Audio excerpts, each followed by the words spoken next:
Whether you're married or single or poly or ace, or hanging out with swingers back at your place, listen to us as we give no fuck on Tinder and Bumble and plenty of yucks, trying and having no luck, because we all know dating kinda sucks.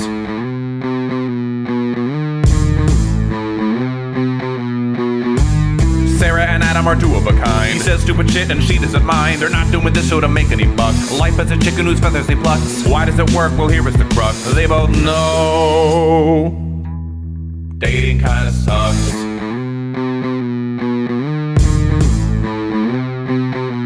Dating kinda sucks. Hi, I'm Adam Heath Avitable. And I'm Sarah. This is the DKS Podcast, a podcast about love, sex, culture, and society. This week, we'll be discussing why men belittle their partners to impress their friends. Enjoy the show. And hello, YouTube. If you're watching, it's now time to like and subscribe to our channel and turn on notifications so you don't miss a single video or short that we post on this platform.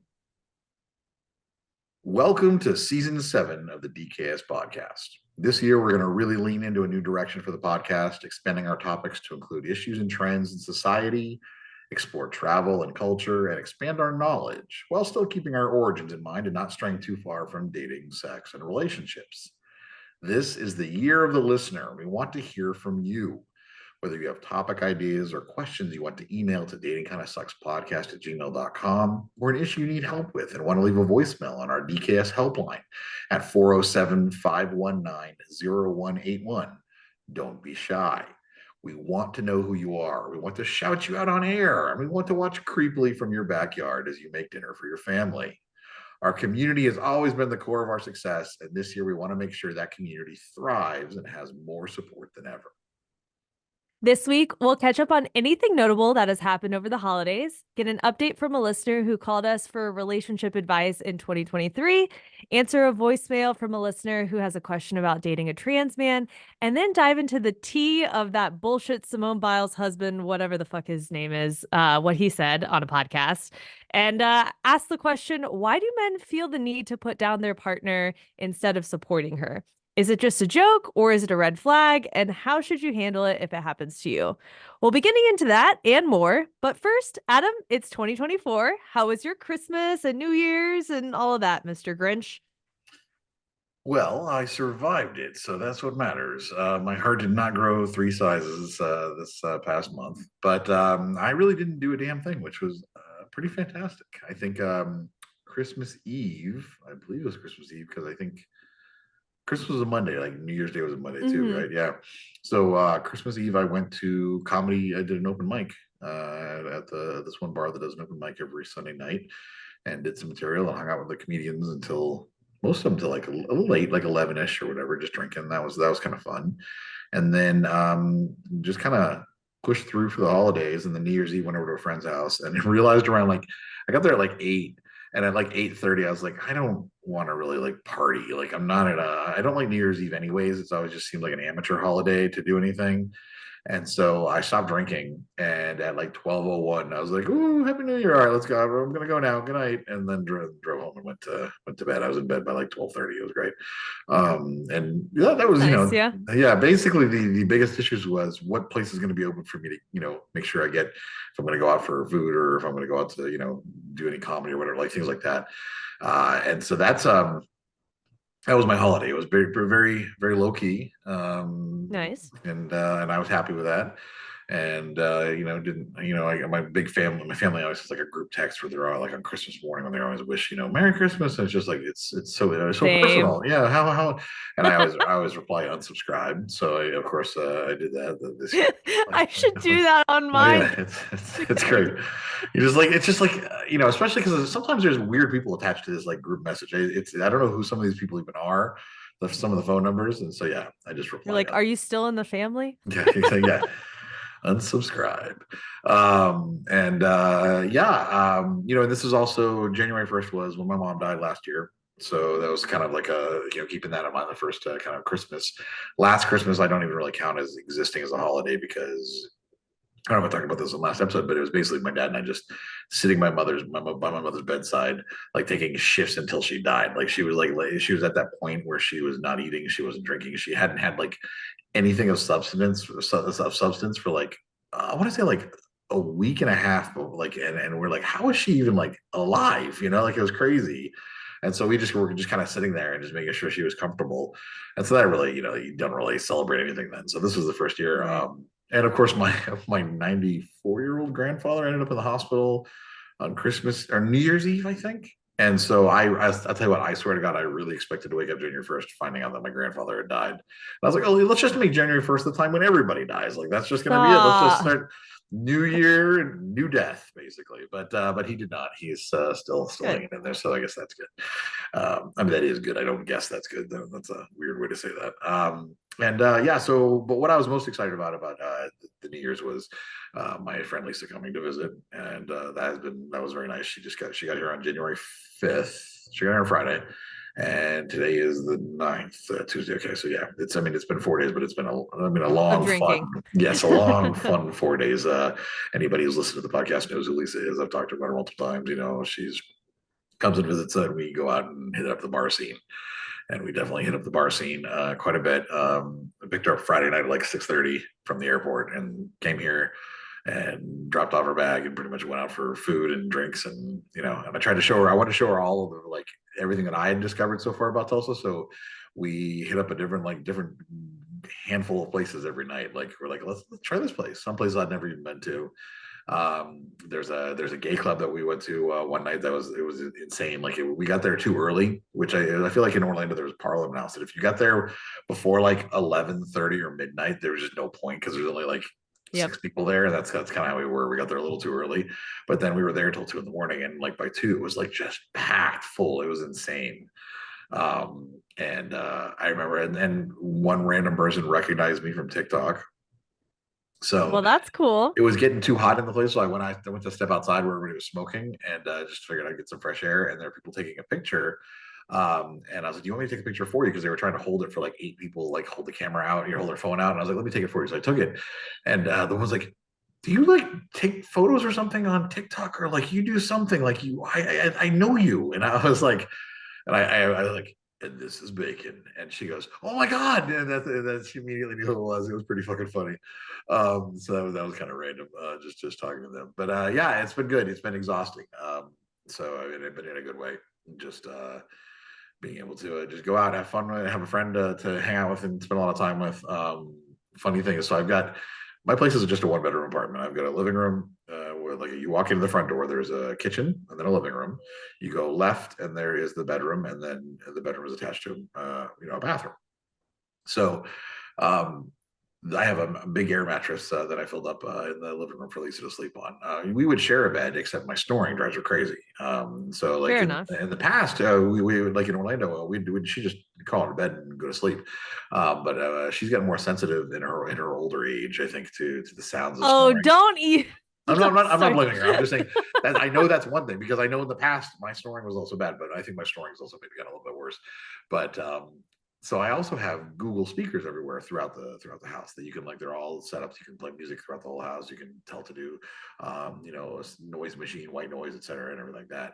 And the first night she said that she wanted to put one of the speakers between the mattress and the wall of where my bedroom was, because I was snoring so bad, so that way she could have white noise. And she had the white noise like cranked up to 10, and it was like thunderstorm noise.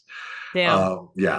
And at one point she did come in and she just like grabbed me and it was like, "You're snoring too loudly." Shut the fuck up. Basically, yeah, it was pretty funny. But essentially I would get up early and come out here and work, and because it's where my desk is as well, and then she could go climb into my bed and like shut the door and then get additional sleep, because she didn't always sleep that great.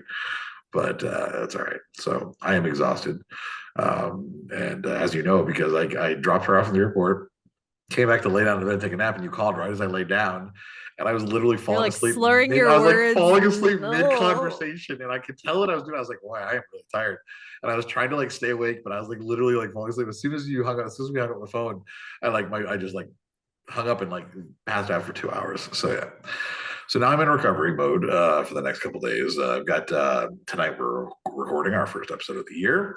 I've got a new open mic I'm going to that's actually at a comedy club tomorrow night, Wednesday, at a place called Bricktown Comedy Club, where you have to sign up a month ahead of time.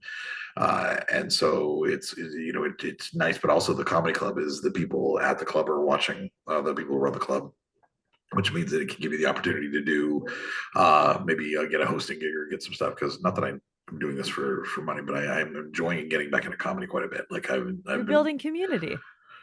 yeah, that Kind of, too. yeah.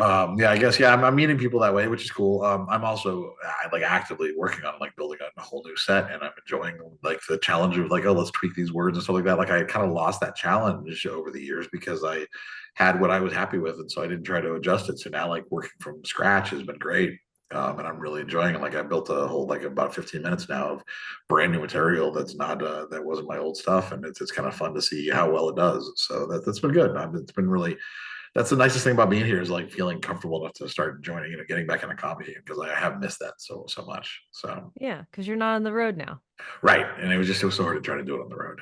So Yeah, that wasn't going to happen on the road. You didn't no, even no, explore the town you were in for the 5 days you were there. I know. So yeah, so that's been what's going on. And I by the time we do our next episode, I think it'll be coming out not this one, but the next one on my birthday actually. And you'll have a birthday in between, right? Yeah, my birthday's next Friday, Yeah, and the so 19th. I'll be the Friday after that. And Yep. So what do you how was your holiday and what do you have planned for your birthday? So we'll start with my birthday. We are going to this resort about an hour and a half outside of Seattle. I've always hated the fact that my birthday's in January because especially even in Florida, it's colder. All of my friends had summer birthdays. They could go to the beach, they could do cool things, and I felt like mine was just the lame do something inside birthday. I don't know, maybe Right. that's all January birthdays or whatever. But I've never done any winter activity for my birthday because I always try to do something more summery. Like last year I went to Hawaii. So I told Roy this year just getting a cabin and going somewhere in the snow would be cool. So we're going to go into the mountains. We're staying at a nice resort and we're going tubing. Hopefully there's enough snow. We're supposed to get snow the next couple of days here in Seattle. So winter wonderland birthday and Nice. then That'll be just awesome. yeah, there's massive outdoor pool that they have that's fully heated. So swimming in Ooh. instead of just sitting in a hot tub, which is still fine, but being able to swim in a fully heated pool that's outdoors overlooking the mountains is going to be really cool as well. So I'm looking forward to that. That's great. Is this one that you managed to pitch to get a stay out of, or is this one you actually pay? No. You have to pay for? No, and this was all Roy's idea too. I Oh, kind of okay. told him, "Hey, this is the idea that I have of getting an Airbnb and doing all that." And then he was worried about just the amount of snow on the road and if we would even be able to get back into an Airbnb depending on how tucked away it is. So he was like, "Let's pick a resort. That way it's at least some cleared roads," which are smart. So this is all his idea and I'm excited and it'll be fun. I think that sounds really fun. Yeah. And then as far as Christmas and New Year's, obviously I was back in town before that. We went to Portland, Oregon and spent some time at his sister's house for Christmas. And I always have a good time with them. I really like his sister a lot. Roy's a big game person and board game person, Right. and I am not. That was historically what was in my dating profile of I don't like board games. Right. And of course, I'm dating someone who likes board games and his entire family likes games.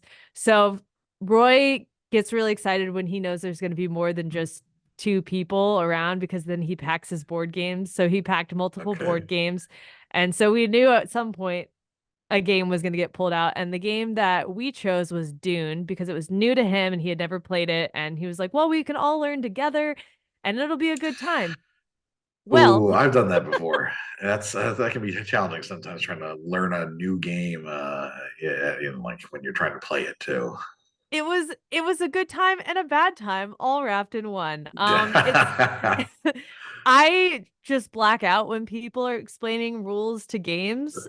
And so I sit there and go, oh, I'll figure it out when we actually do a practice run or whatever. And nothing matters. And I don't know, maybe people take it more seriously, but I can't digest the information. There's too many fucking rules. So we start playing and then we realize there's an advanced mode, there's a normal mode and an advanced mode, and we were picking rules in between and choosing, which fucked his sister over more than it fucked Roy over. And then I was just oh, some things I could have played better if I would have known we were playing advanced rules. So midway through the game, we're 2 hours in at this point. Midway through, we go, actually, let's just switch it and be fully advanced. And his sister was annoyed at things, and I'm just trying to maintain the peace and get through this fucking game. Like, please, somebody win so we can stop playing. And his mom's texts me, like, you guys still playing? Because she knows I'm a one and done type of gamer. I'm going to play one game just to appease everyone, and then I'm fucking out. I will not be playing for hours. But his mom was so sweet. She's like, I bet she's so happy though that everyone's playing together. And it was true. He was really happy and excited. So we continued on and drank and ate popcorn, and it was a good time. But I can't learn a game like that again. Like, mentally, I need to know going in, I'm dedicating 4 hours of my life. And that is way too much fucking time. An hour is good for me, not 4. Yeah, but those games, yeah, especially like some of them just, I mean, just to play one round of it. I did that with some friends before I left Florida. And one person knew how to play, so she explained it to the other two of us, and then we started playing. And I was like, by the time the first game was over, I finally understood the game. Like it took that long, and then I was like, I already lost, obviously, but I was like, oh, okay, well, let's, I wanted to try that again, but not now because we just took, 2.5 hours to play the fucking thing. Yeah, exactly the boat. I was like, this is a fun game, but we're gonna have to wait 6 months to play it again to cool down from that experience. So that was Christmas. And then New Year's, we spent it in Seattle. We had a couple of local friends who had a little house party, and then we went out to the bars, and I was ready to You I went to didn't a think friend's house party. Look at I that. know we have You friends now. I know we have friends now. Just people who are really just down the street. We have a little crew that everyone's within walking distance, which is nice. We hung out with them last night too, so it's cool to have another couple that Roy vibes with, and we're all good. But I was ready to call it quits at probably 11, and then they were like, "Well, we're all going to take the bus and go to this bar." And at that point, I'm in. We're all in a group. Let's do it. And one of the people who joined our group who is relatively new to Seattle. She before, and I feel bad talking shit, but it was such a train wreck, and I have not seen a train wreck like that in a while that I just okay. So we're drinking at the house party, and she wants to ramp it up. right. And Roy and I are the two oldest people there. Roy's 36, and I'm soon to be 32. So, and everyone's either 30, 31, or like very late 20s. And this girl was 28, and she's like, well, it takes me about 5 to 7 shots to actually feel anything. And I'm thinking, that's that's a lot of fucking alcohol. I have one glass of this little spiced cinnamon beverage in this pot, and I'm good. So she leaves and goes to the grocery store and buys a handle of whatever vodka she found, comes back, and then asks everyone to start taking shots. One, I'm not a shots person, and two, you and I have talked about this. New Year's Eve is amateur hour, and I'm not doing that. I'm good with my one drink. I know my limits. So she takes back 7 shots, and then we decide to go to the bar. That's just insane by itself, by the way. Like, no one like that right there. That's crazy. So, and Roy and I are already looking at each other like, this is gonna be a fucking shit show with her. Keep an eye on that. So we all get to this bar. It's a very chill, low-key place. There are darts and foosball tables on one section of the bar. The other section that has a wall splitting it is nice, comfy couches. Everyone's sitting playing board games and talking. So I was like, this is such a vibe. I like sitting here having conversation, not screaming at a bar. Wonderful. Well, she keeps running over in between the two sections of the bar going, guys, it's time to play darts. Guys, it's time to do this and that or whatever. And the entire fucking group is ignoring her ass. And it was I felt bad because she was new to our group, but also just check the vibe of how everyone else is responding. So then she starts talking to the bartender, whatever. And New Year's happens, whatever. We have to wait for the bus to go back to where we're at. And she's standing on the side of the road in heels. Cars are passing. If she loses her balance, she falls into the street and a car hits her and she probably dies. Cars were driving really fast by. She kept saying, no, I'm a grown woman. I'm fine. I can handle myself. And we just kept trying to push her closer to the actual bus station or the bus stop was so she wouldn't die and fall off the edge of the sidewalk. Didn't matter. She kept falling over, whatever. I'm surprised she didn't get injured there. We get on the bus and she's kept saying there was no one on the bus at the time. She's like, let's sing some tunes, guys. And it's 1:30 in the morning. We've been standing at this bus station for 25 minutes because we missed one. And then the Ubers were all super they started hiking up the prices. So I was like, I'm just ready to go the fuck home at this point. She starts singing Bohemian Rhapsody and all of these other songs. And as more and more people start entering the bus, they are mortified with what's going on. I felt so bad for the bus driver. It was tragic. And I saw your story. I I remember can't. I saw the story and I heard her singing, and I thought that was like a random drunk stranger. And it was so. Then when you told me No, later part of on our that it was group. someone that you knew, I was like, oh my god. Yeah. Yeah. And It they, like, was, I was impressed she knew the lyrics of that stage of drunkenness, though. That yeah. was a little impressive. Yeah. So we'll see if I run it. She lives around us, so I don't know if she'll join another group activity or whatever, but it was one way to ring in the new year. And yeah. That's So great. fun. A story at least. So when we were at we went to the gay club. It's called Club Majestic. It's walkable, by the way, an actual Oh, we walkable. I love know that. so many walkable things here. It's crazy. There was this woman that was there that was friends with another friend. We went with like a group of 6 people, and there was this woman there, and she was tall. She was like probably like 6'2", and she was very aggressive with Lisa. Like was talking to Lisa and was trying to like talk to her, so Lisa could barely hear because it was loud, lots of music playing there. And Right. Lisa like leaned in to be able to talk to her, and the woman like shoved her tongue down Lisa's throat without asking. What? Yeah, which pissed Lisa off. Oh my Yeah, God. and then apparently that woman ended up getting that night went back with her other group of friends, the ones that we had met out with, but didn't want to go inside the house and couldn't find her shoes. Had left them in the car or something. Was walking around barefoot in people's neighbors' yards on her phone, and the cops came in and apparently arrested her for being drunk and disorderly on that night. So that was whatever night that was. That was a Sunday night, maybe, or maybe Saturday night. Yeah, Jeez. that was pretty insane. So yeah, that just remind me of that. Just sometimes that random person that's part of your group but not really part of your group. You're like, we don't know her. Let's we're gonna pretend we don't know who that is. Yeah. You're trying to be polite, but also I'm not responsible for whatever happens next. Yes, exactly. Well, yeah. So your birthday's gonna be fantastic. You'll have to tell about that next episode. I guess we'll hear about it. Yeah. And I gotta figure out what the fuck I'm gonna do for mine. By the way, I really don't know. I was gonna ask. No I don't. plans? Yeah, I don't know what to do. Maybe. I mean, the strip club is probably where I'm gonna end up. I'm gonna guess. Yeah. I'm like, it's a little late in the game to be making weekend plans somewhere, but you still could do it if you Well, want. in this area, I probably could, to be honest. There's probably That's fair. But I also like where I would drive to. Like, I don't really know that I want to like go stay in a new. I'm still learning this town. Yeah. So like to go stay in a new town, like it feels kind of weird. When I'm like, there's so many things to explore here. So I don't know. We'll see. I'll probably figure something out or nothing. Or the strip club. That's fine or too. Or the strip club, or I'll just post my Venmo in our Dating Kind of Sucks Facebook group and have people buy me drinks. Jesus, don't buy him a drink. I thought you were taking a break after this weekend with Lisa. I am for the next 2 weeks. My birthday's in 2 weeks and 3 days from now. So See, this is why dry January never works for people who are born in this month, because right. It's just I plan to not drink, and then my birthday comes around and I have at least one, Yeah, exactly.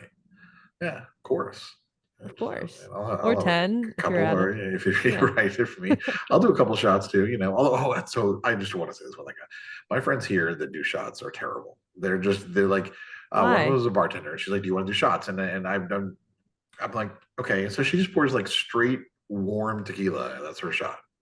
Warm. And then she gave me a shot one time. I was like, well, I like vodka. So she just gave me straight vodka, warm, as a shot. And I'm like, no, I want like a shot, like some type of mixed shot that tastes good to like, I don't want to just like throw back liquor for the sake of throwing back liquor. Like, it should taste decent at least. And so that was an interesting thing. Okay, but like, they don't get fancy. That's all. Like, yeah, definitely not fancy. But like when I was, you didn't specify. You didn't say I want a lemon drop shot. No, I mean, I just thought that she would know, like, vodka, you throw it in with a little bit, put vodka with a little something at least, not just straight vodka. Like, we're not in Russia. How people do shots. That's how people do shots sometimes, though. I guess so.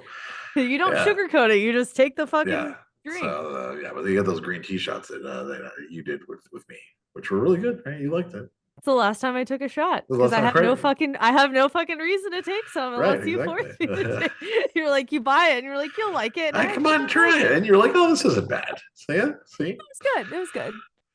Well, let's go take a break, take a couple shots, and You can do that. then no more drinking. But when we come back, we'll go ahead and have updates from listeners and voicemails from listeners and all types of things. So it's going to be the listener hour for the next section. So first up, we have an update from a listener. Lexi originally called us last year and asked how to handle a relationship that had her feeling a certain kind of way. Should she pursue it or not? Here's her original voicemail that we'll play, and this aired during the Did the Pandemic Ruin Dating episode. Hey, y'all. So I was wondering, I've been dating this guy for about a year now, and we haven't had the conversation of if we're boyfriend and girlfriend. We haven't had that explicit conversation yet, but we have already made it clear that we're dating each other exclusively. And I think this is somebody that I want to be in a relationship with, but also I feel like this guy, like, he doesn't take me out enough.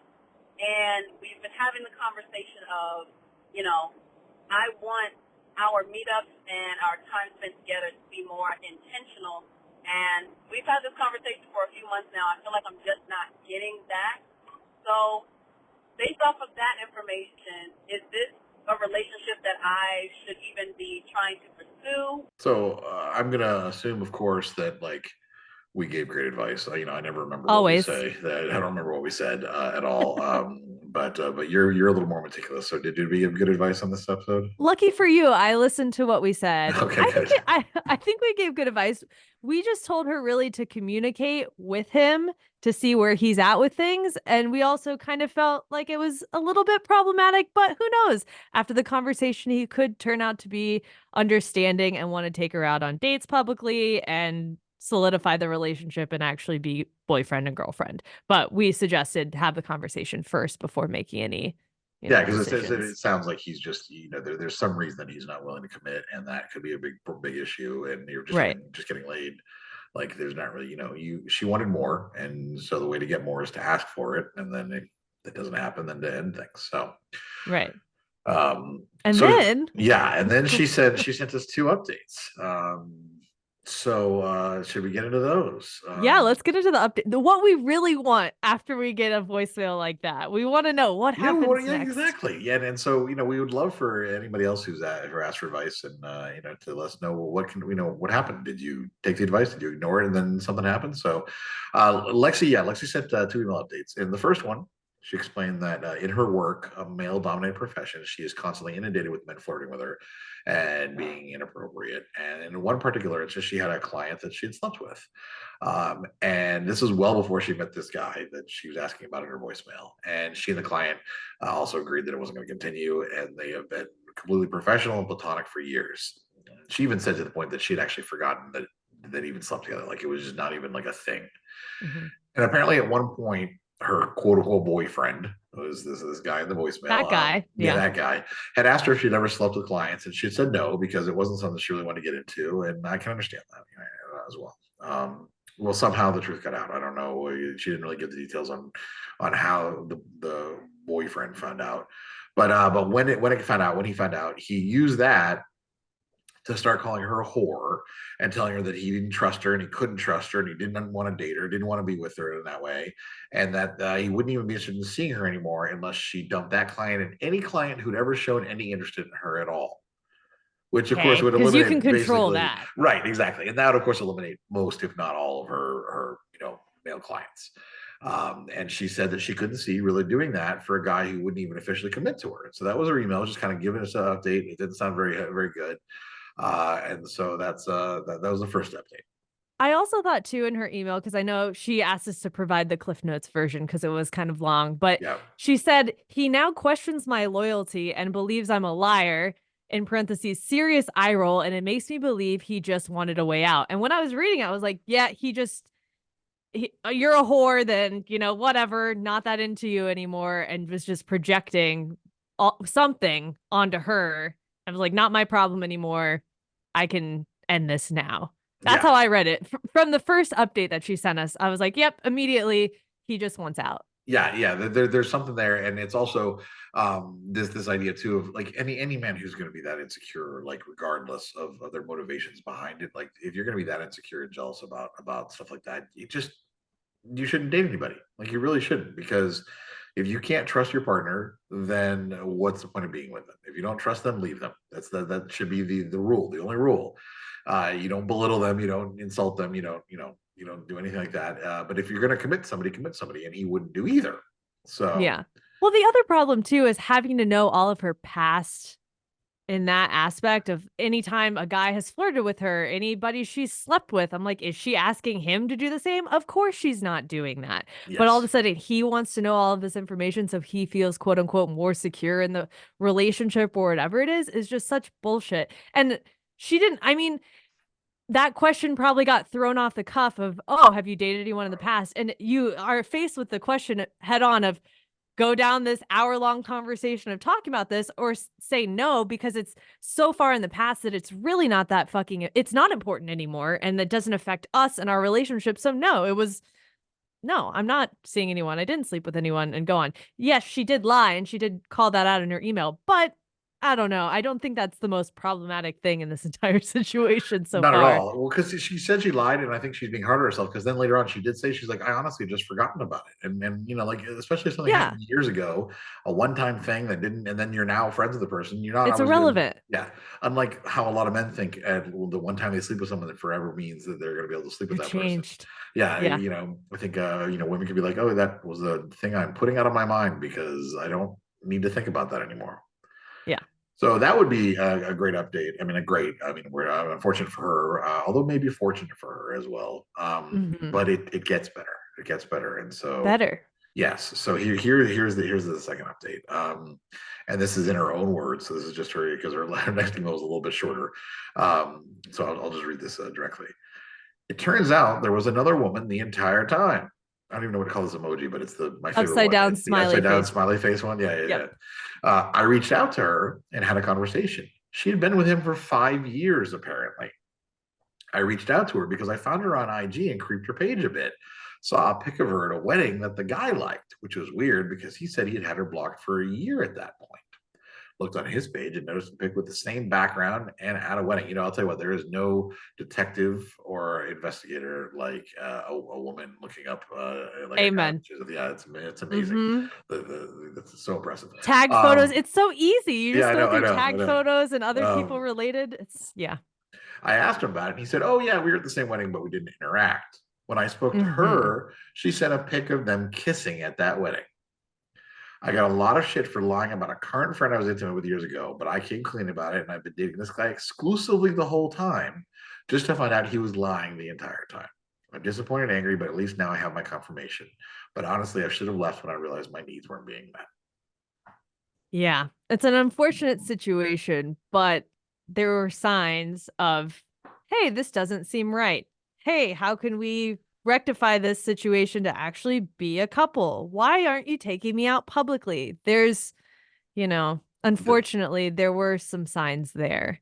Yes. And I think that sometimes people will say, well, he just doesn't like to go out ever, or he just doesn't like to do this, or it's just not who he is. But sometimes there really is a reason that they're keeping you as their secret, and they're not willing to actually take you out. They're purely about sex because they can't, because they have other relationships going on, ones that they're at public, because he was at a wedding with her. Like, so she was the public girlfriend and you were the secret girlfriend. Right.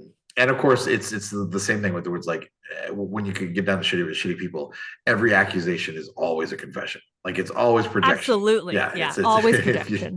If someone's like, oh, well, you're just, I can't trust you, blah, blah, blah. It's because they have had this burden of guilt that they're carrying around. And the only way they know how to do it is to project it onto the other person.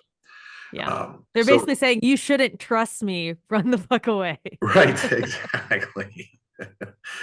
Oh, so yeah, that's the update. And so, Lexi, well, I'm sorry that it wasn't, it didn't turn out the way you really wanted in the long run. It kind of feels like maybe it was the best thing for you to find out that he found out the truth, and now you can move on and maybe find somebody who will actually take you out to dinner and take You deserve that. go on dates, and you do deserve that. Yeah. So, Well, before we get into our next listener voicemail, be sure to give the DKS hotline a call. Again, this is the year of the listener. So call the hotline at 407-519-0181, or you can email us at datingkindofsuckspodcast@gmail.com. yes. And once again, if you have updates, we want updates. We'd like to hear how things go. If you have new questions, whatever, that'd be fantastic. So now we have another voicemail from a listener, and this one's a little interesting. So let's go ahead and play it. Hi, Sarah and Adam. I just want you guys to know I love you so much. Thank you so much for putting this amazing gift out to the world.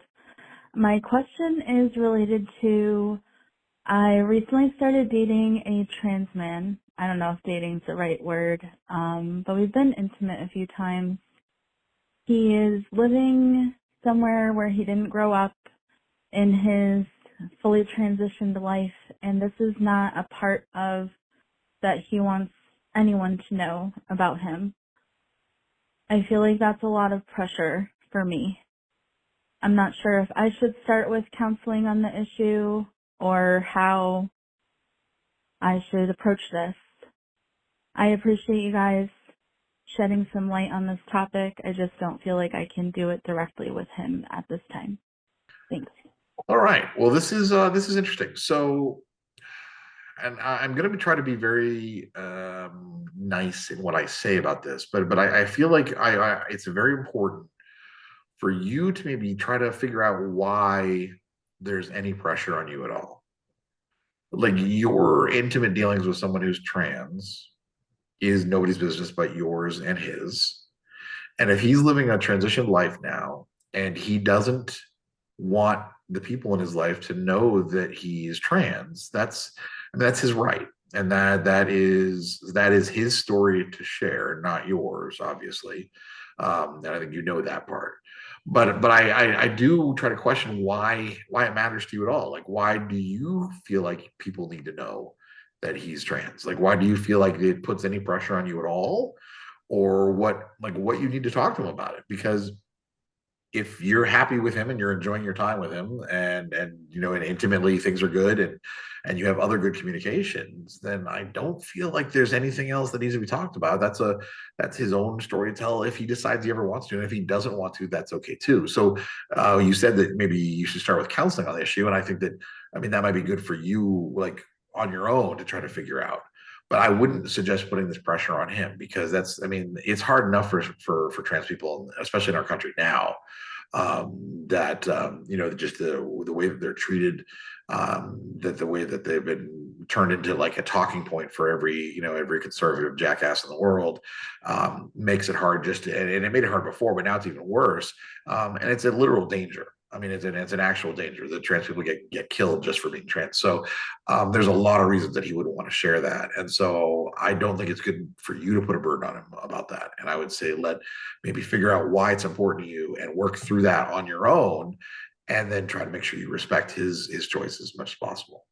Yeah, I really want to echo what you said there. And I think he's probably at a point in his transition where he feels comfortable sharing certain things and has made the decision, I'm not going to go back and share with everybody. I'm going to let, obviously, my partner know, but it's a me feeling comfortable to share. It shouldn't concern you at all. I'm just trying to live my life fully transitioned and just respecting that fact. And then moving forward with the relationship or not, or wherever you go from there. But just talking through it with somebody else, I kind of had the same question of, why is that important? If you're comfortable with it and you're comfortable being with him, then it doesn't necessarily need to be out there for everyone else to know, especially if he's not putting that information out there all to everyone anyways. Yeah, and I would try to maybe really establish a little empathy for what he's going through, because if he moved to a new place where he was transitioned and probably never did anything other than act as a trans man, and nobody knew his dead name, nobody knows who he was before in his current life, that's for a reason, and so that's a reason worth respecting. So and with that, we're going to go ahead and take a quick break, and when we get back, we're going to get into the topic of what Mr. Simone Biles. Yes, exactly. Simone Biles and Mr. Simone Biles. We'll be right back. So, Adam, do you know who Simone Biles is? I do. I absolutely do. She is the GOAT. She's the greatest athlete of all time. Right. Correct answer. Do you know who her husband is? I have no idea. Did you know she was married I before didn't. this? I had no idea that she was married. I don't know anything about her personal life, but just that she's incredible. But I have no clue whatsoever. Well, then you fall into the majority of people who have no idea who Mr. Simone Biles is and don't know his name, and he's irrelevant to most people. So if you're not a frequent TikTok user and you've been off social media for a while, you might not have seen the recent drama with Simone Biles and her husband. So I'm going to recap it for you for those who haven't seen the video.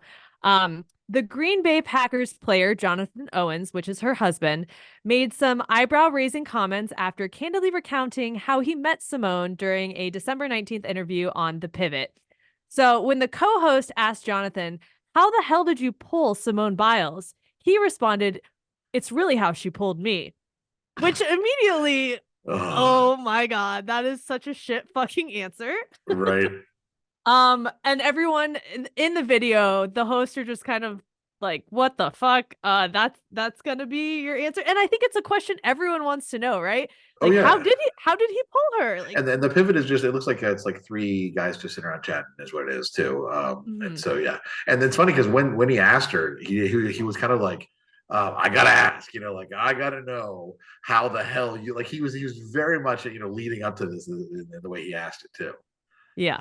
So the backstory, the couple began dating in August of 2020. They matched on a dating app, Raya, and then he admitted that he didn't know who she was when they first connected, noting he never really paid attention to gymnastics. Why is that? We'll get into that. Then he realized that she was an Olympic gold medalist and she was a lot more renowned than he thought. And he saw that she had a bunch of Instagram followers. So he was like, oh, okay, she's got to be good, because she has a lot of Instagram followers. Right. So when the co-host of the podcast, Ryan Clark, asked him if he thought he was the catch, he replied, "I always say that men are the catch." Problematic. Oh, yeah. So yeah, since then, there have been tons of videos of women asking their partner or their dads or just any man the question that I just asked Adam: do you know who Simone Biles is? Do you know who her husband is? And most people are like, I didn't know she was married. Who's Jonathan Owens? He seems irrelevant. So, and unfortunately in the video as well, Simone says in the future, people only know her as Jonathan Owens' wife. And everyone's like, girl, no fucking way is that going to be the case, but continue to be delusional in that statement. Not just delusional, but here's the thing. In the instance where he basically just threw her under the bus, her response was to support him and pump him up.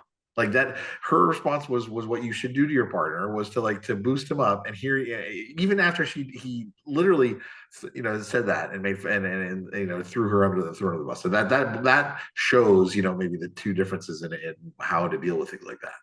Yeah. And unfortunately, a lot of people on the internet are saying she's in her mid-20s. She's married. She's just young and inexperienced, and she doesn't understand why this is so problematic. And she also tweeted out, or on X or whatever you want to call it, she posted this image. It's always Twitter. I'm sorry, we're always. I know. We're never calling it X. It's Twitter. Okay. She posted a tweet and said, "Y'all done yet?" And then that just boosted it up again for everyone to continue talking. Like, no, we're not fucking done with this. You don't even see what the problem is. So that's a whole other situation of her not realizing why it was unacceptable for her partner to say that. And I did some digging. It's not even digging. I just looked on his Wikipedia page, and it goes through the history of his career. And if you really want to know, he went to Missouri Western State University. I don't know where the fuck that is. Right. He signed with the Cardinals as an undrafted agent.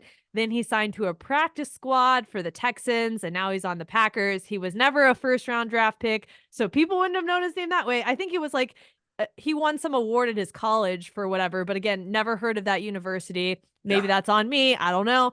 And then you scroll down his Wikipedia and his personal life. It says Owens and 7-time gold medalist Olympic gymnast Simone Biles, and goes into that. I'm like, well, that's really the important part of his story, right? Exactly. Mr. and Mrs. Simone Biles. Yeah. Wow. it reminds me, there was a TikTok of this guy doing wedding vows, and I think you probably saw this because I know I stitched this one where he was like, do you want to be a toaster strudel or a Twinkie at the end of his wedding vows? And like his mom was offended. She was the ordained minister who was offended. His kids were in the audience, like his daughters who were like young. And she kind of laughed it off. And then everyone was pointing out that, well, she's laughing, so she must be okay with it. But I was like, no, because if you heard her vow, she thought she wasn't good enough for him. And he very clearly thought that like he was the catch. And it's always like these, like this guy, especially the wedding guy, he was nobody's catch. And it's sometimes it's not about the other person, them recognizing that it's toxic. You can see toxicity and the other person can excuse it until eventually someday they snap and realize, oh, this is toxic behavior I've been putting up with this whole time, especially when it gets even worse in like abusive relationships and everything. So it's not necessarily about how Simone dealt with it, like it said, right. No, it's not, but it's just something to note of like, interesting. That's how she was responding. But at the same time, maybe in the future she'll understand why, Oh, I bet as she gets older with more perspective and things like that, at some point we'll look back and say, oh, that wasn't healthy. Now maybe he'll learn, except it seems like he's been doubling down on it from what I looked at as well. And just like, and really has no understanding of why that's an issue at all. And instead of like, oh, that was shitty of me. And I mean, everyone in the room thought it was shitty of him except him. Yep. And that's the crazy part, is he, like, all of these other men too were not impressed by him doing that. They did not find that to be, oh yeah, you're so cool, dude. Like they were like, are you a moron? Like, what are you talking about? Look at who you're with and what she's done in her life. How can you possibly try to, and I did like that. I did like that they were not about to put up with that shit. Yeah. And I think his mentality probably going on that podcast was, here's an opportunity. Someone's interviewing me. It's all about me. And then the second his wife got brought up, it deflated his fucking male ego. And he got all defensive and had to make himself feel better in that moment by putting her down and seem funny to the other bros. And it didn't work out the way that he wanted. Imagine that. It absolutely did not. One of them was like, it said to him like, he's trying to explain further, and the other guy said, all right, I'm gonna let you finish, but I'll let you finish your story, because he's trying to say that he doesn't know that he doesn't know gymnasts. He never followed gymnastics. He's like, well, I was in training camp the whole time. I didn't really know, and then sorry, do you know who Michael Phelps is? I don't fucking follow swimming, right. But I know who Michael Phelps is. Come on. Right. And not only that, but he also said that when she first matched with him, he thought it was fake. He thought she was a fake account. The only reason you think she was a fake account is if you knew who she was. Right. Mm-hmm. And so then it's either he's either lying or he's just a fucking idiot. And I think it might be both. But yeah, can you imagine if it was the other way around? Imagine the other way around, and it's someone who's married to Michael Jordan or Peyton Manning or or just like someone like that, and be like, oh yeah, I didn't no idea who he was. Like I didn't even know that was a thing. And nobody would believe her. She would be run out of the industry. She'd have death threats being sent to her by men who are like, how dare you not know who Michael Jordan is or whatever. And it's this idea too that that men's sports are somehow more important, and that men's athletics are what matters, and so that they're the people that you should know their names. Yeah. What I have enjoyed about this whole story is that both men and women are calling him on his bullshit. It's not just the women saying, oh, that's fucked up. It's also men going, bro, you can't say that. And I'm like, are we coming together on one thing for once? I didn't think that was possible. Even although I'm sure there's plenty shitty men, crusty ass dudes out there saying who are defending him probably too. I haven't seen anything like that, but I would believe they exist.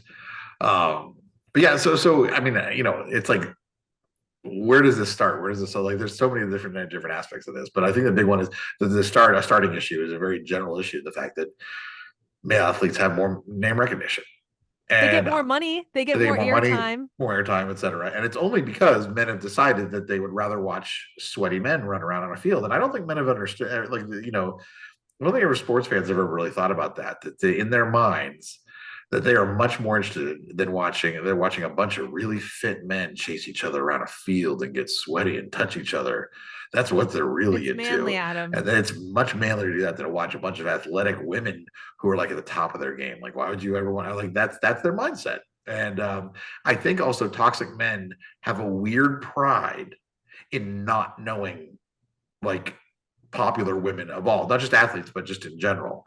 I remember They're too good to care about women. we're like, well, I don't know any. They think like it's a sign of like of pride of some type, and that they're a real man if they don't care about women who are successful. I did a thing where I was talking about questions you could ask on a dating app, and one of them was, who is a woman that you look up to, and you're not related to, and so many guys would kind of be like, I couldn't think of anybody. There's not a single, I don't even look up to men either, but I can't, and I'm like, I bet if you asked the same question about men, you'd immediately have an answer. There'd be somebody. They'd have somebody. But you're just so proud of the fact that you couldn't answer that question, when in reality it just shows what a toxic piece of shit you are. Mm-hmm. Well, also going back to the sports thing too, men think, I'm sure maybe Jonathan Owens would never say this out loud, but he probably thinks, well, I could be an Olympic gymnast as well, You're because yes. I'm just as strong and I'm a man. And I saw this video of these people were saying, do you think this high school team could beat this WNBA team because they're men? And I'm like, why would you even put those two things together and think that inexperienced players could, because they're women, could beat the men or beat the women? Yeah. The men could. No, you are so right, and I would. He thinks men are always the catch. I guarantee he thinks I could do that. Like if I tried, I could do that.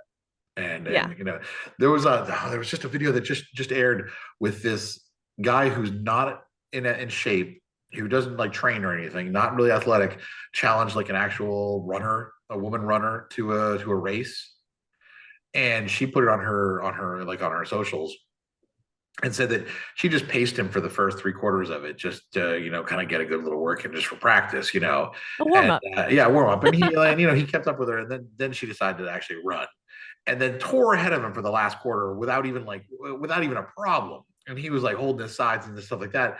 But men were showing the same. See how well he kept up with her for the beginning part of it, and everything like that. And it's so funny to me that men have this need to be like I feel like women see a man succeed at sports, where it was like, oh, that's cool. Wow, that's impressive. That's right. That's and men see a woman succeed in something in sports is like, I must destroy her. How can I crush this person's soul because they can't be good at something that I don't know how to do, so I must be better somehow just because I'm a man. And it's such a toxic mindset. Yeah, even just the basketball standpoint of men's basketball is more entertaining than women's basketball because they score more points. So there's just more action. I'm like, well, they're still they're still doing the same fucking sport. Yeah. But which one gets, and it goes back to workout facilities for women versus the men's team for the same university. The men's is decked out with all this extra equipment and the women have next to nothing. I can't remember which competition it was or which sport it was that someone took a photo and posted it on Twitter with something comparing. I feel like it was the Olympics. Maybe it was. It was an Olympics team or something. I thought it was, but I remember it was a couple of years ago. It was like maybe last year or the year before. Yeah, and it was terrible. It was like such an awful thing and it's because the sponsors would rather pay for this because once again, society has decided that men are more interesting to watch. Even though women can have better records than the men, like the women's soccer team versus the men's USA soccer team, which one has more championships and has won more games? The women's, but which one would people prefer to talk about? The men's?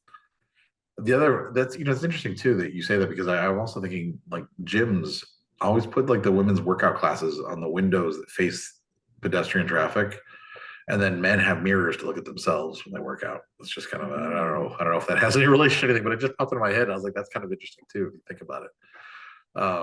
But yeah, no, there's the athletic aspect of this is really it's just based in society. Society's got an issue with women athletes. They don't want to support them. They don't want to promote them.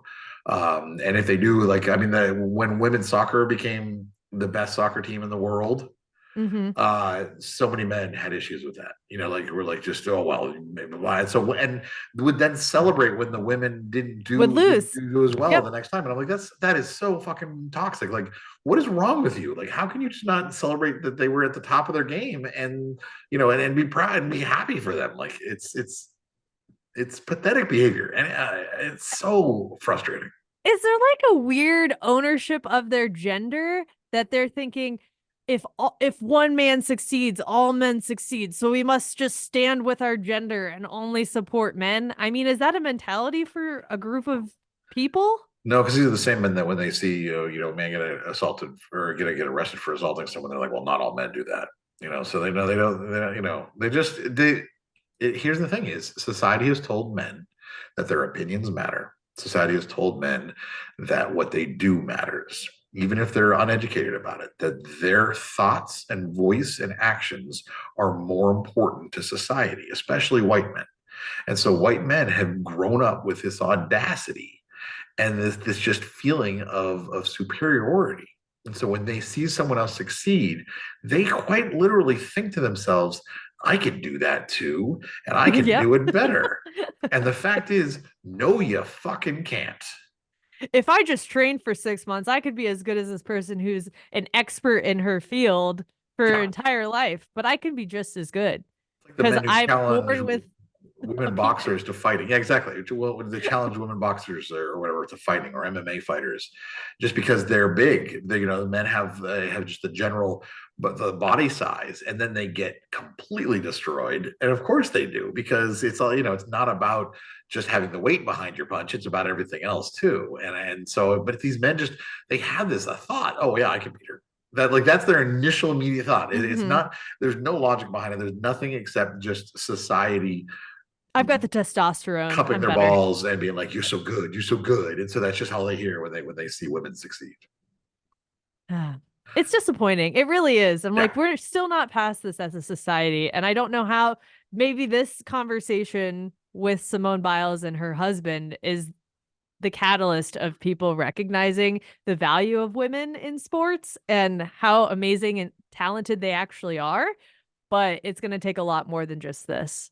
Well, and I think that's where we start getting into the beyond sports. How this is something it has something to do with athletics in this sense, but more than that, how it expands just into general society too, with men feeling the need to try to put down their partner because they think it makes them look better. Like they're more concerned about looking better than they are about supporting who they're with. I just don't understand that. I feel like if you're in a partnership and you're talking about your partner, you're not going to want to put them down because it makes you look like a shitty person. Right. Do they not understand? Like, I don't know. You look stronger together if you're supporting and pushing your partner forward and giving them praise versus cutting them down. Because behind closed doors, I think everyone, men and women, behind closed doors are saying, yeah, that couple's a little fucked up. Like, did you hear what he said about her? Both men and women in healthy relationships will recognize that. But if you're in that relationship, you're like, oh, that's just how he is. Well, there's pressure from all the kind of men's rights activist stuff that they call that if you are supportive of women, you're a simp. That's the obviously the new word that everybody uses. And so you can't be a simp. Because you just want to fuck her. Is that what apparently that's it? Because in their mind, that's the only reason they would support someone is if they were going to fuck them. Like so they what's against projection. These men with the emotional intelligence of rotting grapes. They basically project this idea, and that's all they can think of. And so they're like, well, I would only support her if I can have sex with her. So clearly you're trying to have sex with her with being supportive. Same with the whole calling someone a white knight, etc. is why do you have to support? Why do you have to, defend them? What's your ulterior motive? Because they have ulterior motives. Mm-hmm. And I think there's that. And I think there's the also highly homoerotic nature of men of toxic masculinity. Which is, it's all about men impressing other men and being manly enough that other men let them into the man club and give them their man card. And it's all about, oh, you're manly enough too. We're all manly enough. We're all manly. We don't like that pussy shit. So of course exactly. And then you're manly enough until you're gay, and then you're gay now. Sorry, you got too manly now. You're because all that toxic masculinity is all about impressing other men, and that's what these guys subscribe to. So they are trying to impress their friends at the expense of their partner, when a woman would never do that. If you were out with your friends and you and Roy were out with your friends, and it was something that, and it was just, there's different about like a little gentle teasing with each other. Now, obviously that's kind of like a good rapport, but like you would never ever throw Roy under the bus to get your friends To get a laugh. to get a laugh out of some of your friends. You not throw them under the bus. It would never be a thing. But men do that to women all the time, and I've seen it so many times, and it's just disgusting behavior. And I don't know why they do it either, because I don't think it gets the reaction that they're wanting, but in their minds, they think it'll get them cool points by shitting on their partner. Yeah. But I really don't think it gives them cool points unless they're also surrounded by other shitty men who condone that behavior. Right. So but in a normal social situation where there's men and women there and a man cracks a shitty joke, he's just going to get shit on for that. Exactly. Let's look at the Golden Globes the other night of whoever the fucking comedian was. Are you caught up on this drama at all? Joe Coy, I know. I just know that his jokes weren't really landing well, but that's about all. No, because he was like shitting on the Barbie movie, shitting on Taylor Swift. And there are so many other ways he could have not shit on women and made a funny joke about them without putting them down, but instead decided to put them down and like Taylor Swift's music talks about if I was a man, and Barbie was about, the struggles that women face. Like, you missed the fucking plot. Right. And you still had to put women down to think you were good. And you realize you suck, but also you still did it anyways and went on with your jokes for who?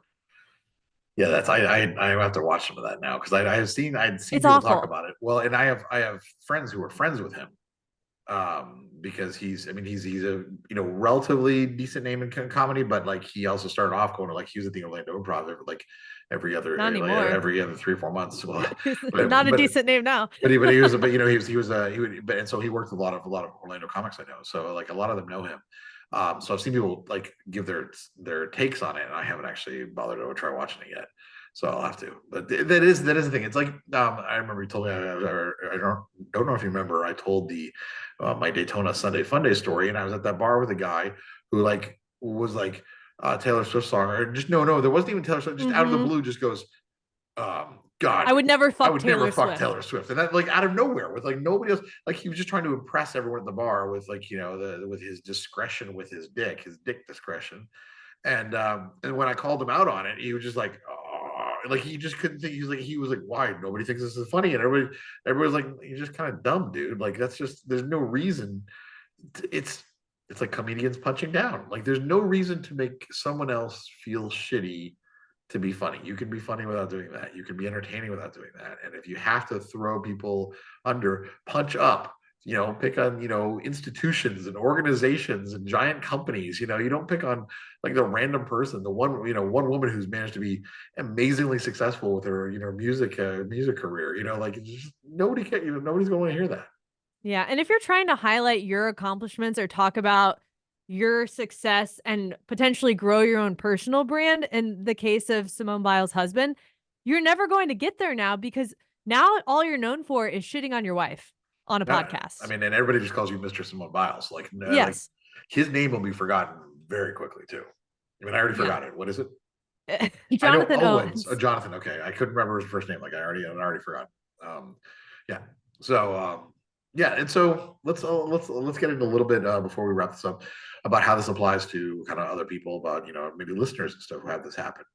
I had someone who hired me through Cameo, because I do have a Cameo for some reason, and I've only done a few cameos. You signed up because it was the thing to do. Someone contacted me to sign up. This is actually why, by the way. Oh. Yeah, they reached out through TikTok, like, you should be on Cameo. I'm a Cameo rep. I can get you signed up for free, blah, blah. Anyways, she contacted me and paid me to do a cameo to tell her husband why he should stop mocking her when they played video games together online, because she would play with him and his friends, and they're all in their 40s, and she would play with him and his friends, and he would trash talk her the entire time.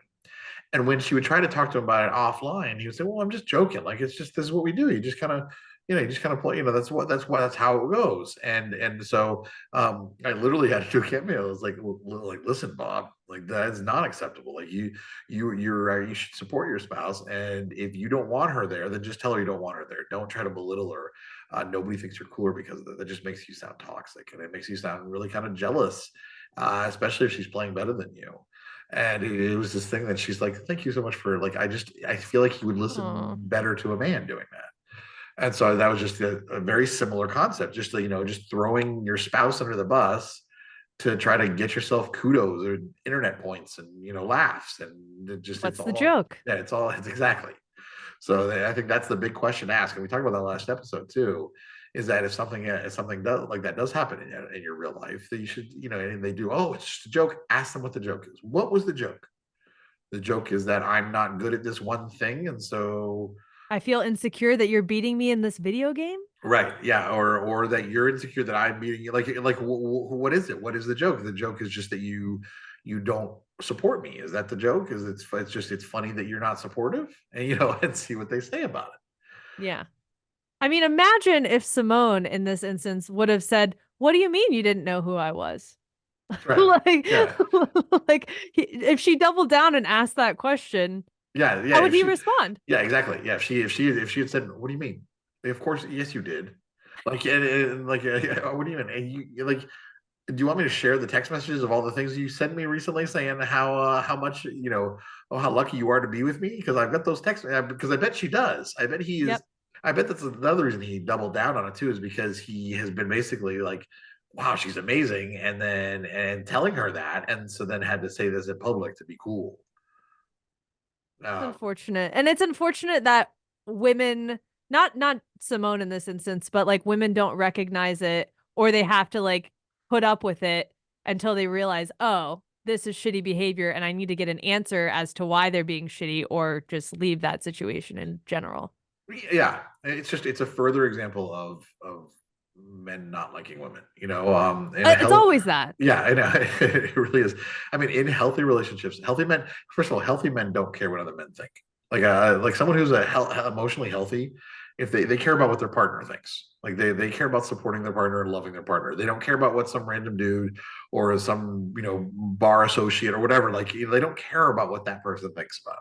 That's not what weighs on them. They want to make sure that their partner is happy. And and that's what a healthy person does. So if you're in a relationship where your partner doesn't do that for you, and he shits on you and when you're in public, or he mocks you and so does that, and then in the back, oh, this is just how I love, I'm just teasing. It's not teasing. These are actual things that he's thinking, and he's using this environment to try to insult you to your face. Yeah, and when you in a long-term relationship, you're spending 80%, 90% of your life with that person, and they're making those jokes, and you're like, wait, but we're supposed to be like, you're my friend at the end of the day, and you wouldn't talk to your friends like that, would you? Yeah. You wouldn't tolerate a shitty friendship where someone's constantly putting you down. So why is my partner saying those things to me, and why am I tolerating that? That's how he loves me. You wouldn't accept that if it was a friend doing that to you. Yeah, that's very true.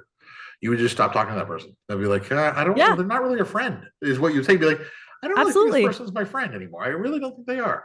I don't think they like me, because if they like me, they wouldn't be saying these things. Yeah. I think that maybe a way to combat this, if you're in a relationship with this, there's a couple things you could do. I think number one is to actually ask them, why is this okay? Like, why do you think it's okay to do this? And really break it down with them. And maybe if they don't really have an answer, maybe suggest couples counseling to talk about that in front of someone professionally. I think that can be a good thing to do. The other thing I can do too is to say, ask his friends in front of him, hey guys, do you think this is funny when he does this to me? Like, do you think they're going to say no? They're going to be like, yeah, no, it's kind of shitty, dude. And I think that's something that it is very, would be very telling, and might actually sober him up to realize, oh, I'm dumb. I'm an idiot. We need more public shaming. Yes, I agree. We need to get back to that. Because really asking spot on, what's the joke, or is this funny, or is this acceptable in front of a group of people? Because on one-on-one, they can weasel their way out to a degree and say, oh, well, it's just da-da-da. But if you ask in front of his peers, he's going to shit his pants and go, oh, I fucked up. I shouldn't have said this. And now my friends think I'm a fucking loser too. And the reason he made that joke was to appear cooler. So that matters so much to him that now he knows to a degree that's not cool, and I should not do that again. Yes. And sometimes men have to learn by really falling on their faces and going, I fucked up. Well, that's the thing. When men like that are obsessed with impressing other men, it takes other men shaming them for them to do better. And that's unfortunate. It shouldn't be like that, but that is sometimes the case. So we need more men out there to shame men and their shitty behaviors is really what you're saying. Yeah, that has always been a very important thing, is that men need to speak up when they see shitty things. And if you're with a group of people and someone's trashing their spouse, be like, why? That's not funny. Like, sorry, I don't find that funny. Why and would just, you say that? Yeah. I'm sorry. What's the joke? What's your deal? Like, and do that to him and put him on the spot, and he'll realize it. And, and then maybe his other friends or the people in the group will be like, yeah, dude, that's really not funny. You do that. I wish you wouldn't do that. Mm-hmm. And that goes back to this whole situation with Mr. Simone Biles, because all the men, there's so many men out there saying, yeah, no, he shouldn't have said that. That's fucked up. What do you mean you didn't know her? It's not just women. And I think that's so much more effective in this situation for him to go, oh, I did fuck up. But you will never say that. The fact that he's still doubling down on it too, after all, like so many men coming out too, is really blowing my mind. And then, and the guys in the interview literally like calling him out on it. Like they were not impressed either. And I feel like he really, maybe there's a reason he was never a draft pick or anything else. Like he just doesn't know how to read a room. I don't know. But, I mean, I'm not going to disagree with you on that one. Yeah. Well. Hopefully you're not in a relationship like this. If you are, you can tell us about it. Would like to maybe offer some advice. You can call our hotline if you'd like to at 407-519-0181, or email us at datingkindofsuckspodcast@gmail.com with any questions, or even topic ideas. Like if you have ideas of something you'd like to hear us discuss, whether you want to hear us debate it because we'll disagree, or you just think it'll be interesting to hear us break it down, we'd love to hear your topic ideas too. And what do you think about this episode and this controversy with Simone Biles and her husband? Sound off in our Facebook group at facebook.com/groups/DKS Podcast. And then as far as just the podcast goes, be sure to engage with us on social media. You can follow our Instagram at Dating Kinda Sucks. You can watch us on YouTube at youtube.com/Dating Kinda Sucks. Or you can respond to whenever Adam gets active on TikTok again. I think that'll be a big deal. You can follow Adam at Adam Heath on TikTok, or myself at Simply Sarah G. And for any of the shitty men out there in your life who need a reality check, please share this podcast with them. Yes. Please make them listen to the second half of this episode and go, I think you would really find this information valuable. And you might first send them last episode where the one we tell men when they should shut the fuck up, and then send them this one so that they can know to be quiet and listen to this one too. You need to just be quiet the next two ones. Yeah. And we are new year 2024. We would love for listeners who are new to leave us a 5-star rating and review on iTunes. iTunes is still a very important way to rate podcasts. So please take the time to do so. That makes a very big difference. Won't take you more than 3 minutes to do, probably, unless you write a really long one. And on Spotify, you can also thumbs up podcasts and episodes as well. So that would be great. And we're going to be getting back to making bonus episodes on Patreon. So thank you to our patrons who have stuck with us. Obviously, it's the holidays. We're kind of slack off on that. But you'll get bonus content. That's for $5 a month. You can support us and support everything we do here at patreon.com/DKS Podcast. And with that, I think that sums up all of the shit talking we have this week. Yes, and we'll be back with a birthday episode for me. It'll be my birthday for when our next episode comes out. So we'll see how that goes. But until then. Until next time. Wait, I not say that I just said your part. Should I? I know, I don't like that, but that's fine. Can we say something else instead? I won't say it again. I'll say until then. I'll say in 2 weeks. I'll talk to you then. Until next time. There we go.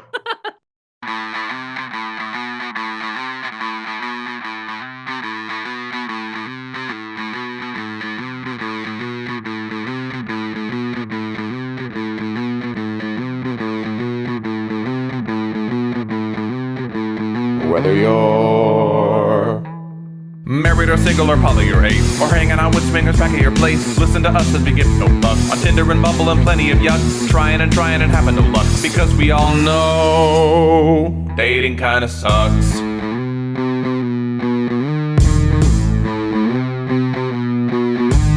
Sarah and Adam are two of a kind. He says stupid shit and she doesn't mind. They're not doing this show to make any buck. Life as a chicken whose feathers they pluck. Why does it work? Well, here is the crux. They both know dating kinda sucks.